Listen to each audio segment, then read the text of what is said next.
সুপ্রিয় খামারি, আসসালামু আলাইকুম। আমি এআই কর্মী মোহাম্মদ জাহাঙ্গীর আলম, গহেল সাধারণপুর, বগুড়া। গাভীটি নর্মাল ডেলিভারি খামারির নর্মাল ডেলিভারির চেষ্টা করেছি, কিন্তু সেক্ষেত্রে ব্যর্থ হয়ে আমাকে ফোন দিয়েছিল। তো আমি তৎক্ষণাৎ চলে এসে গেলাম যে গাড়িটি শুয়ে পড়ছে, কিন্তু কোনোভাবে গাড়িটিকে উঠানো যাচ্ছে না।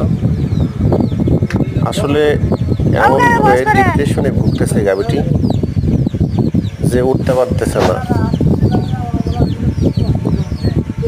তো আমি এখন আসলে গাড়িটিকে ডেলিভারি করব। এখানকার পরিবেশ ভালো নাই, তারপরে এই পরিবেশে গাভীটিকে ডেলিভারি করা লাগবে। তো সুপ্রিয় খামারি, আপনারা অবশ্যই আপনার গাভী যেমন ডেলিভারি টাইম আসবে, অবশ্যই বুঝবেন যে গাভীর ওলানে যখন দেখবেন আঠা নয়,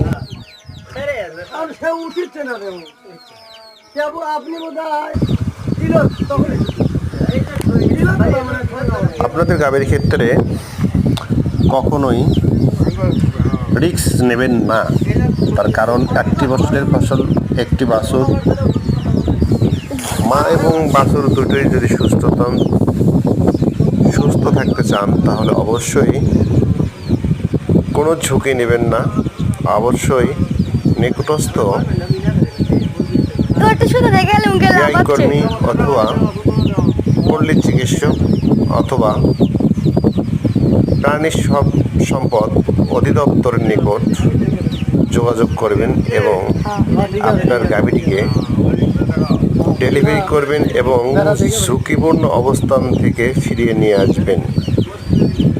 তো প্রিয় খামারি, ভালো বাছুর, ভালো গাভী, সুস্থ সবল থাকতে চাইলে, রাখতে চাইলে, খামারকে একটি সফল খামারে পরিণত করতে চাইলে কোনো সময় রিস্ক এভাবে নেওয়া ঠিক হবে না। অবশ্যই আপনারা সচেতন থাকবেন, ভালো থাকবেন, সুস্থ থাকবেন এবং সব সময় চিকিৎসকের পরামর্শ অনুসারে চলবেন। আসসালামু আলাইকুম।